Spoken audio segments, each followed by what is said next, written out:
Manuel, não sei, agora podemos abrir, talvez, tínhamos pensado depois abrir a conversa e estamos disponíveis para fazer um diálogo assim, mais vasto. Depois de dar uma parecida, depois desta conversa tão interessante, eu queria sublinhar, sem dúvida nenhuma, o aspecto da visão.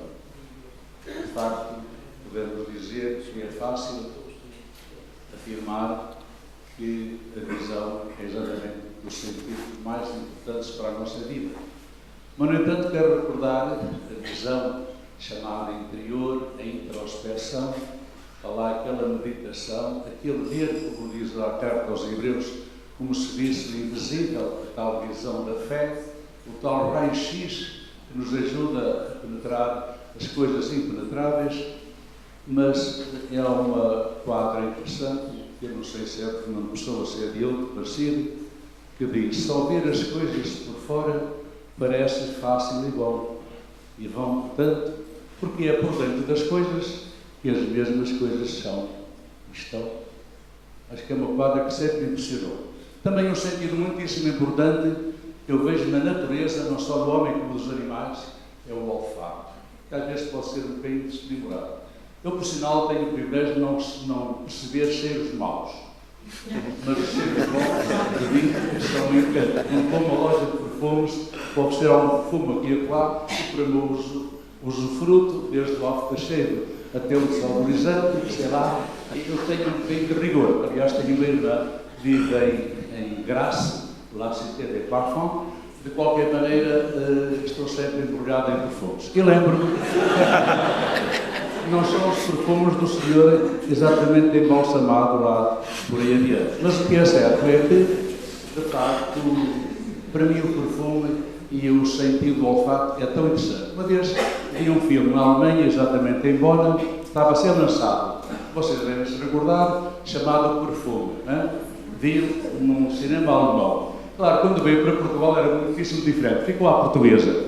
Me lembro que na história desse filme, uma criança nascida em circunstâncias um bocado, sei lá, especiais, filha de uma prostituta, viveu a sua infância, os primeiros dias, num caixote debaixo de uma mesa de peixe, no mercado de peixe.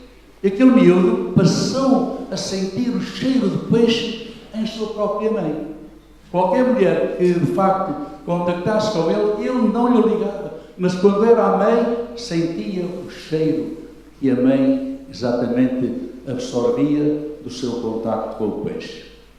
Isto é o sentido do olfato. Às vezes, quando passo na Póvoa, eu vivo atualmente na Póvoa de Varzim, graças a Deus.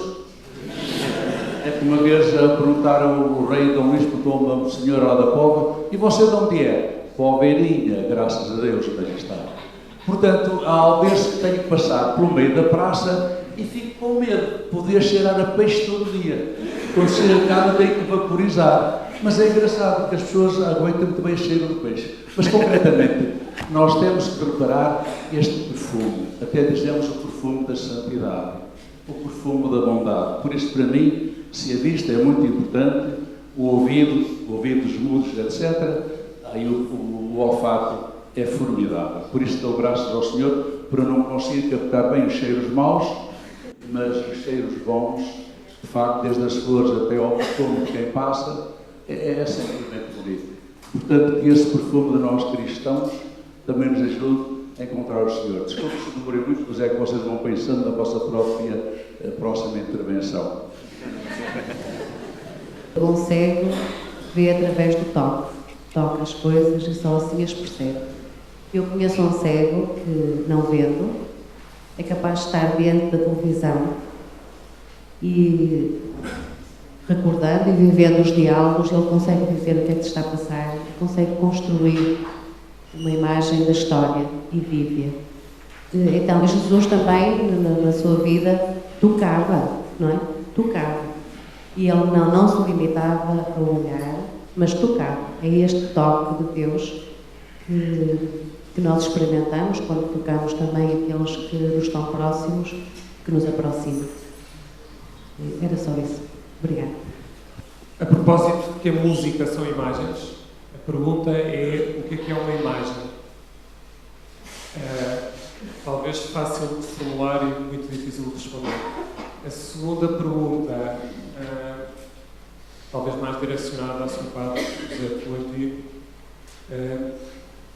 quando referiu que o poeta apenas revela, apenas chegar, este apenas está mais. Já tudo está criado. A pergunta é se um artista ou um poeta então não cria. Deixa de criar pelo facto de apenas revelar. E já agora aproveitando a questão do revelar, que é retirar o véu, se a relação deste retirar o véu do revelar e do criar, enfim, se tem algum comentário a fazer isto. Muito obrigado.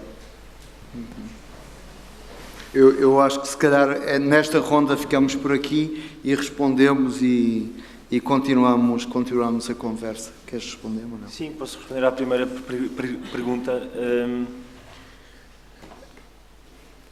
Eu não sei se a música são imagens ou não.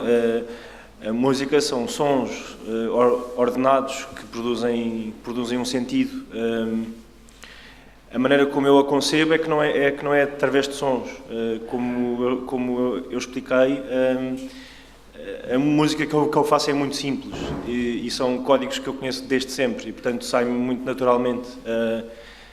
E por isso as imagens talvez seja um desafio ou uma maneira de eu a construir mais de acordo com aquilo que eu sou e aquilo que me interessa. E também para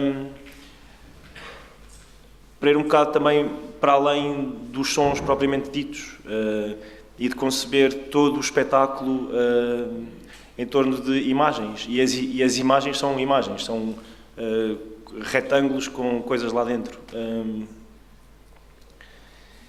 E, portanto, fazer uma música faço-a com imagens, porque o som sai sem eu ter que pensar nisso, mas quando concebo a coisa é com imagens.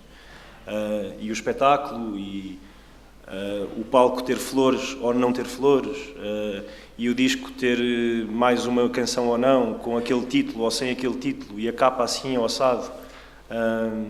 Esta linha de coerência que eu falei quando mencionei a minha experiência cinematográfica. E pronto, acho que esta é a resposta que eu posso dar. Em relação ao perfume, é de facto uma coisa muito interessante, porque nós podemos sempre perguntar: o perfume serve para revelar ou para esconder?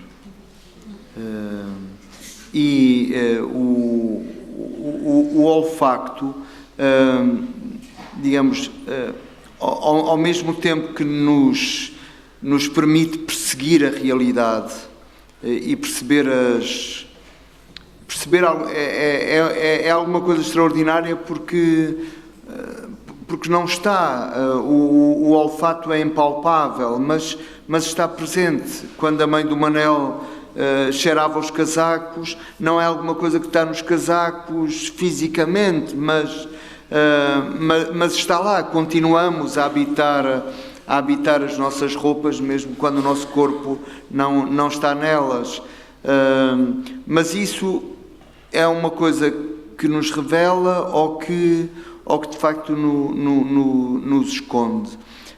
E o cheiro é uma biografia, de facto. A nossa vida também se conta por aromas, por cheiros. Há aromas que ligamos imediatamente a uma situação concreta, a uma história.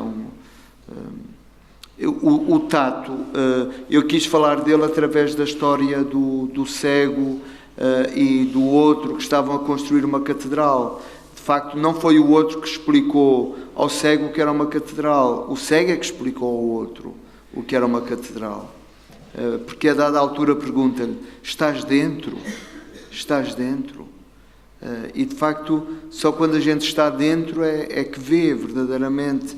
E para estar dentro, muitas vezes temos de fechar os olhos, fazer essa experiência.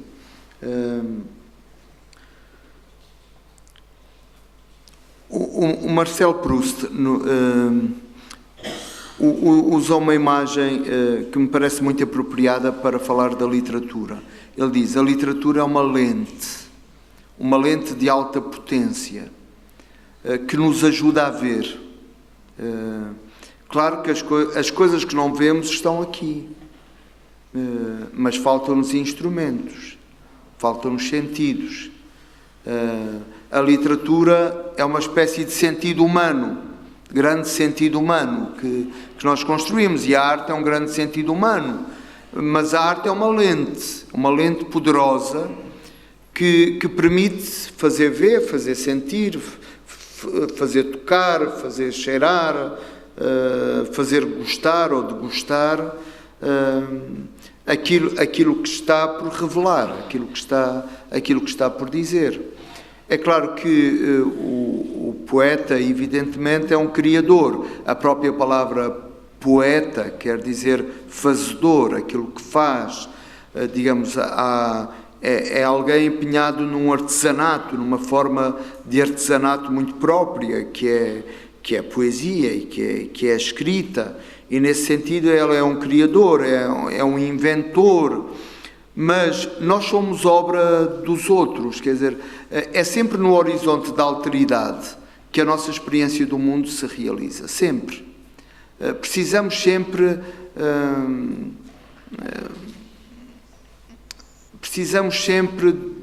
de qualquer coisa prévia para plasmar, como o oleiro precisa do barro para plasmar, como nós precisamos, por exemplo, um dado comum a nós que estamos aqui. Uns têm filhos, o Manel tem filhos, eu não tenho nenhum filho. O que é que nós temos em comum? Somos filhos os dois.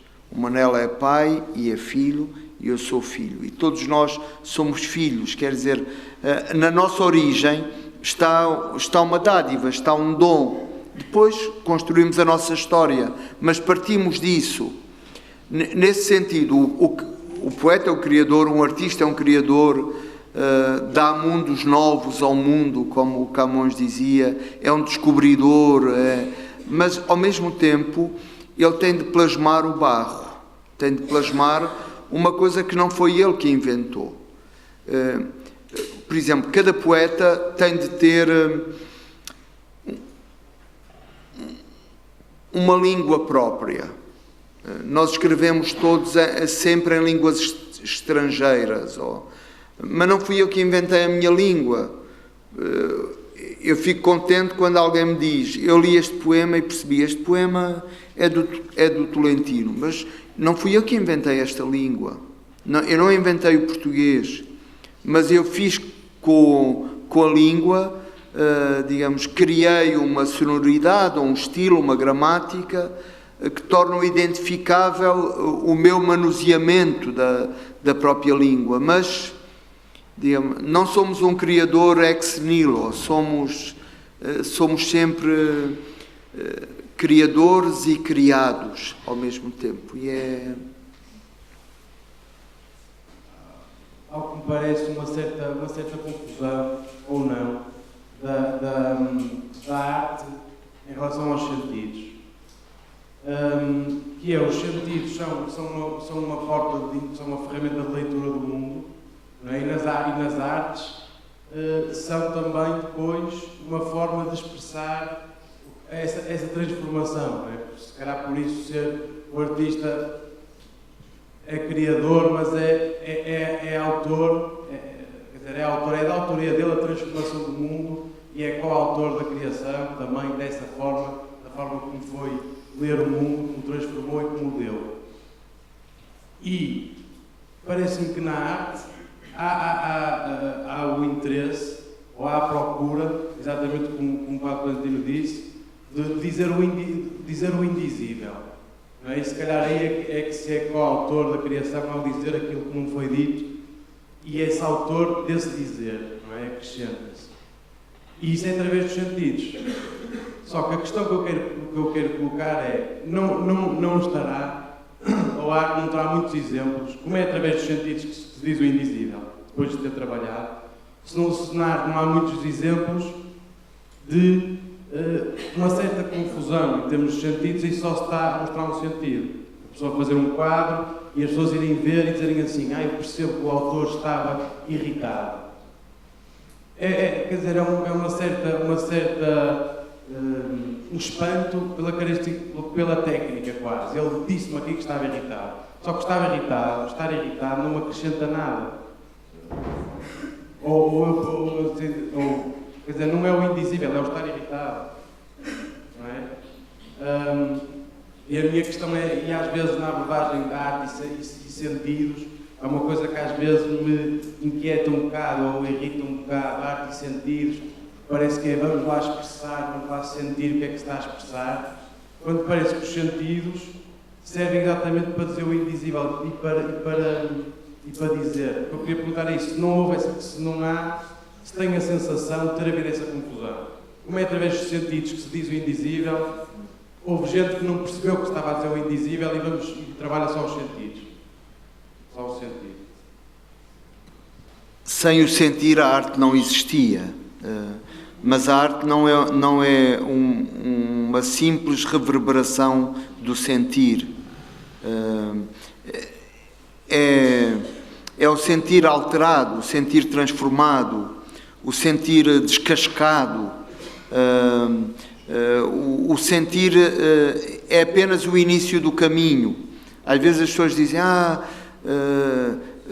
sinto uma emoção tão grande, vou escrever um poema, ou sinto uma emoção tão grande, vou pintar, ou porque estou triste, ou porque estou contente. Não, a arte é filha do distanciamento em relação ao sentir. O sentir, digamos, ainda é um estado prévio, é o início do caminho. E muitas vezes o que foi uma emoção forte, só daí a muitos anos e de forma completamente inesperada, aquela emoção vai emergir, vai encontrar a possibilidade de ser dita ou de ser relatada ou de ser expressa. Porque não é logo, não é o imediato, digamos. A arte desconfia também dos sentidos e tenta encontrar outros caminhos, outros. A arte imita a natureza, não é? Há um vínculo umbilical, se quisermos, entre o que é uma prática artística necessariamente reflexiva, criadora, recriadora, e aquilo que é a natureza, isto é, aquilo que os nossos sentidos são capazes de captar do real. Há um processo de imitação, mas essa imitação, digamos, é também muitas vezes um esquecimento ou um afastamento dessa experiência. Há uma história do Herbert Welder, um dos seus contos, que me parece muito dizer isto que eu estou a tentar de uma forma, com uma imagem, como gosta de fazer o Manel, que é um pintor está diante de um aquário a pintar um peixe e primeiro o peixe é encarnado. Ele então começa a pintar um peixe encarnado. De repente, enquanto ele está a pintar o peixe encarnado, percebe que o peixe se tornou azul. Ele apaga o encarnado e começa a fazer o peixe azul. Mas enquanto está a fazê-lo azul, percebe que o peixe já se alterou, já é castanho. Ele então, em vez de andar incessantemente a tentar, começa a pensar nas regras daquilo. Como é que uma coisa é isto e depois é aquilo e sem olhar para o aquário, pinta um peixe amarelo. E eu acho que esta é uma bela metáfora da criação. Por um lado, estamos diante da criação, observamos a criação, observamos com os nossos sentidos, Mas depois a arte é também uma meditação sobre as regras, sobre a forma da própria natureza, sobre aquilo que leva as coisas a serem aquelas coisas e daquela maneira. E é também esta ousadia ou esta insolência de, sem olhar, ser capaz de antecipar a tal relação entre poesia e profecia, ser capaz de antecipar a regra da mudança geral do universo e das nossas próprias humanidades e pintar um peixe amarelo.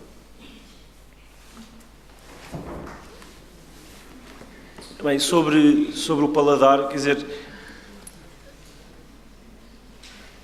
nós somos o cristianismo é provavelmente a religião com mais, digo eu, na minha relativa ignorância em relação às outras grandes religiões, mais ligada à comida, não é? Nós, pelo menos ao domingo, comemos o Senhor e mandamos para dentro do nosso estômago e para Ele viver fisicamente em nós. O primeiro milagre de Jesus é à mesa, com vinho. Mas curiosamente eu apercebo-me que na cultura popular, hoje, na cultura pop, provavelmente o sentido mais sobrevalorizado hoje, agora, é precisamente esse. A proliferação de programas de televisão sobre comida,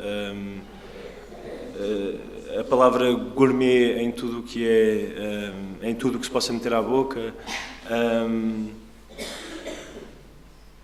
Acho que vemos um grande exagero. Eu lia isto, não sei se... Já não me lembro onde é que li, mas que a comida é o novo rock and roll. Eu acho que vivemos tempos sempre perigosos e de querer encontrar sentido onde não há sentido. Querer encontrar eternidade onde ela não existe, porque passa pelo... Tudo o que nós vomitamos é porque comemos antes, não é? E, portanto, sobre o paladar e sobre estas variações em que incorri, parece-me que a coisa mais acertada a dizer já foi peço perdão pela minha gaguez, já foi dita pela Stella Mora na palestra inicial, que é preciso sermos pobres para reconhecermos de novo o sabor do pão. E com isto são horas de almoçar, não é? E pronto. Ainda sobre o paladar, há um ditado judaico que diz que o judaísmo aprende-se comendo. O cristianismo certamente também, mas a nossa humanidade também. A experiência primordial de todos nós, o aleitamento materno, foi a aprendizagem não só da comida, mas a aprendizagem do afeto, do amor, do contacto com o outro, da segurança, da confiança. No fundo, tudo surgiu como uma forma ligado ao sabor. E isso vai marcar muito a nossa própria existência. Por isso gostei muito,